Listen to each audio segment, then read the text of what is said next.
নমস্কার, আমি সাধনা। আজকের বানাবো আলু দিয়ে চিকেনের কষা।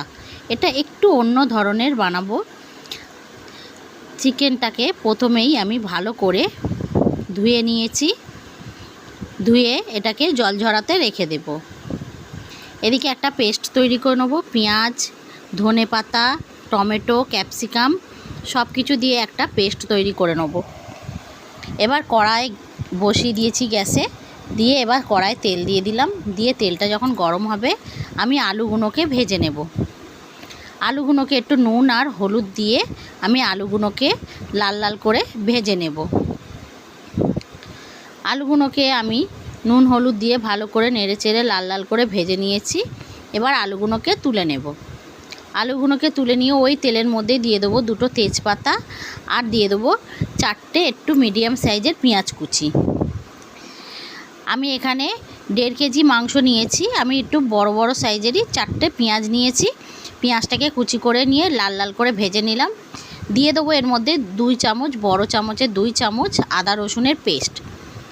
আমি আদা রসুনের পেস্টটা দিয়ে ভালো করে পেঁয়াজের সঙ্গে আরও ভেজে নেবো 2 থেকে 3 মিনিট মতন ভেজে নিয়েছি। এবার যে পেস্টটা তৈরি করে রেখেছিলাম, টমেটো, ক্যাপসিকাম, ধনেপাতা সব কিছু দিয়ে যে পেস্ট করে রেখেছিলাম সেই পেস্টটাও দিয়ে দেবো।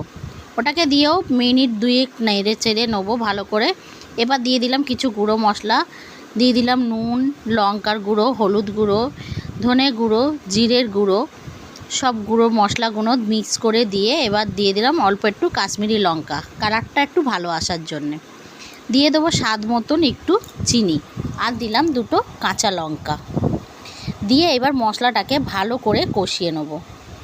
মশলাটা থেকে যতক্ষণ না ভালো করে তেলটা ছাড়ছে, এই মশলাটা যত কষানো হবে ততই খেতে ভালো লাগবে। আমি সামান্য একটু জল দিয়ে আবারও ভালো করে মশলাটাকে কষিয়ে নেব। মশলাটাকে ভালো করে কষিয়ে নিয়ে যখন মশলা থেকে এরকম তেলটা ছাড়বে তখন আমি সেই ধুয়ে রাখা চিকেনগুলোকে দিয়ে দেবো। চিকেনগুলোকে দিয়ে আমি 4 থেকে 5 মিনিট মতন ভালো করে নেড়ে চেড়ে আমি কষিয়ে নেব। ভালো করে আমি এগুলো মাংসর সঙ্গে মশলাটাকে ভালো করে নেড়ে চেড়ে আমি কষিয়ে নেব। ভালো করে যখন এরকম কষানোর পর যখন তেলটা ছাড়বে দিয়ে দেবো ভেজে রাখা আলুগুলোকে দিয়ে আবারও 5 থেকে 7 মিনিট মতন আমি ভালো করে নেড়ে চেড়ে কষিয়ে নেব। যখন এরকম ভালো মতন আমার কষানো হয়ে যাবে, যখন মশলাটা ভালো মতন শুকনো হয়ে যাবে, মাংসর সঙ্গে আলুর সঙ্গে ভালো মতন মশলাটা মিশে যাবে, তখন আমি দিয়ে দেবো এর মধ্যে কিছুটা গরম জল। জলটা একটু গরম করেই দেবেন, তাহলে চিকেনের স্বাদটা ভালো লাগবে। আমি বেশি জল দেইনি, আমি যেহেতু এটা মাখা মাখা করব বলে। আপনারা যদি ঝোল করতে চান আপনারা ঝোলও করতে পারেন, একটু জলটা বেশি দেবেন।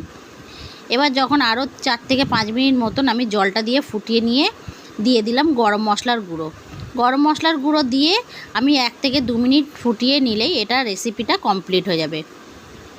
আপনাদের যদি এই চিকেনের রেসিপিটা ভালো লেগে থাকে তাহলে একটা লাইক, কমেন্ট, শেয়ার করে দেবেন আর সাবস্ক্রাইব করে আমার পাশে থাকবেন।